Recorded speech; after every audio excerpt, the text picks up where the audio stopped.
కడప జిల్లా ప్రొద్దుటూరులో వైఎస్ఆర్సీపీ ఆధ్వర్యంలో కూటమి ప్రభుత్వం వెన్నుపోటుకు 2 ఏళ్లు పేరుతో నియోజకవర్గ స్థాయి సమావేశం నిర్వహించారు. మాజీ ముఖ్యమంత్రి వైఎస్ జగన్మోహన్ రెడ్డి ఆదేశాల మేరకు వైఎస్ఆర్సీపీ రాష్ట్ర అధికార ప్రతినిధి మాజీ ఎమ్మెల్యే రాచమల్లు శివప్రసాద్ రెడ్డి ఆధ్వర్యంలో స్థానిక షేగిరెడ్డి కళ్యాణ మండపంలో ఈ కార్యక్రమం జరిగింది.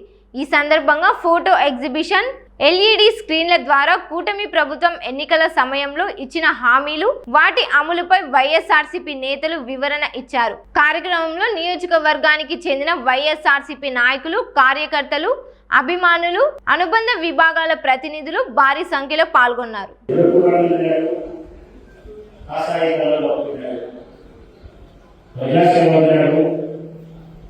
రాజకీయ జీవితాన్ని బాగుపడాలని ఆరోపించాడు.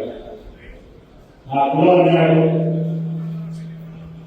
భారతీయ జనతా పార్టీ చంద్రబాబు నాయుడు యొక్క పల్లకి జీవితం అంతా మోస్తాడు.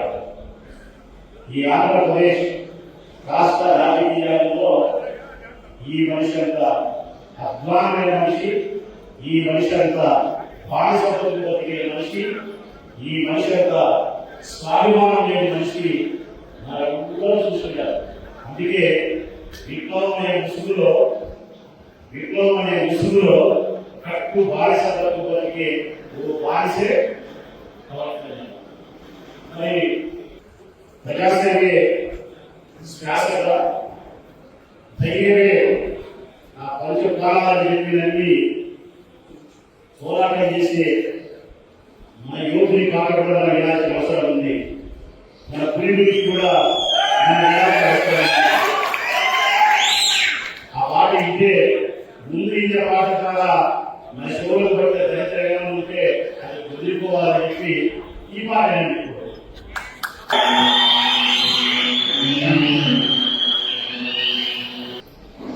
ఈ 2 సంవత్సరాల కాలంలో ఈ రాష్ట్రంలో మహిళల యొక్క మానానికి, ప్రాణానికి రక్షణ లేదు. 1 కాదు, 2 కాదు, 3 కాదు, 30 కాదు, 300 వందల కేసులు ఎక్కడ చూసినా రాష్ట్రంలో నలుమూలల మహిళలపై అత్యాచారాలు, చంపేయడం. ఈ ప్రభుత్వానికి సీట్లు ఉండేట్టు కూడా లేదు.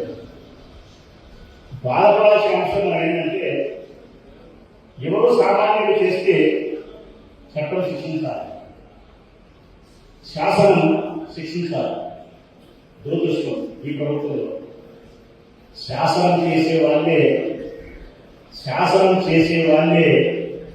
ఆడపిల్లల యొక్క బ్రతుకులను చిరిమేస్తున్నారు.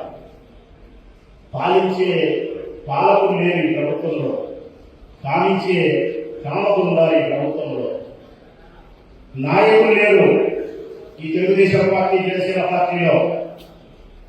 మళ్ళీ చెప్తున్నాను, జనసేన పార్టీలో, తెలుగుదేశం పార్టీలో నాయకులు లేరు మిత్రులారా. కీచకులు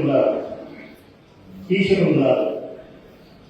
ఇన్ని సంఘటనలు జరిగినప్పటికీ కూడా ఆ సంఘటనలకు బాధ్యులైనటువంటి నాయకులపైన ఆ రాజకీయ పార్టీలు చర్యలు తీసుకోకపోవడం అంటే సిగ్గుచేటు, అసహ్యమైనది. పవిత్రమైన తిరుపతి దేవస్థానానికి పాలక మండలి చైర్మన్గా ఉన్నటువంటి బిఆర్ నాయుడు ఒకసారి మనం చూసినాం. ఇంతకు ముందు 70 సంవత్సరాల పైన అంత ప్రస్ఫుటంగా వీడియోలో కనిపిస్తూ ఉన్నప్పుడు కూడా ఈ రాష్ట్ర ప్రభుత్వం చంద్రబాబు నాయుడు ఫోటో చూడండి. మళ్ళీ ఆయన సమర్థించుకున్నాడు బిఆర్ నాయుడు. ఎవరు అనుకుంటున్నాడు? మీ ఏ కావాలా, ఎవరు ఇబ్బందులు అంటున్నారు, మీ ఏ కావాలా నాకైతే వాడి భూమిగా వాళ్ళ ఫోటో చూపించి ఇలా ఏమన్నా అందులో ఉంటే ఎక్కడ అసలు మాట్లాడేది. చంద్రబాబు నాయుడు కనపడదు, ఆయన పదవి నుంచి తొలగించరు. పవిత్రమైన 700 వాడికి పూజకు ఈయన పాలకులని ప్రధానమైనటువంటి కర్మ కర్త చేయాలి. ఎంతమంది ఎమ్మెల్యే. అందుకే ఈ రాష్ట్రంలో మహిళలకు ప్రతి ఇంటికి ఒక లైసెన్స్ కూడా చేయాలి. ప్రతి ఇంటికి ఒక లైసెన్స్ ఇవ్వాలి. ఇష్టంలో ఇస్తే వాళ్ళ రక్షణ ఉంటుందా, అప్పుడే అనుమానంగా అని చెప్పి నాకు అనిపిస్తూ ఉంటుంది. ఈ విషయాలన్నింటినీ కూడా వైఎస్ఆర్ కాంగ్రెస్ పార్టీ నాయకులు, కార్యకర్తలు 3 సంవత్సరాల పొడుగున ప్రజలకి విస్తృతంగా తీసుకోవాల్సినటువంటి బాధ్యత ఉంది. ప్రజల్లో మహిళల్లో ఆ చైతన్యాన్ని తీసుకురావాల్సిన బాధ్యత ఉంది. ఎప్పుడు ఏ ఎన్నికలు స్థానిక సంస్థల ఎన్నికలు వచ్చినా లేకపోతే శాసనసభ పార్లమెంట్ ఎన్నికలు ఎప్పుడు వచ్చినా కూడా ఏ ఎన్నికల్లో అయినా కూడా ఈ రాష్ట్రంలోని మహిళలందరూ కూడా ఈ కూటమికి వ్యతిరేకంగా తీర్పునిచ్చి వారి యొక్క స్త్రీల యొక్క ఆత్మగౌరవాన్ని పరిరక్షించుకునే దానికి మరొక మంచి నాయకుడిని, ఆ నాయకుడే జగన్మోహన్ రెడ్డి గారిని ఎన్నుకునే దిశగా ముందుకు తీసుకుపోవడానికి మనందరం ఈ 3 సంవత్సరాలు శ్రమించాలా అని చెప్పుకునేదానికి, ప్రతిజ్ఞ చేసేదానికి, భాష చేసేదానికి మనం ఈరోజు ఈ కార్యక్రమాన్ని ఏర్పాటు చేస్తున్నాం.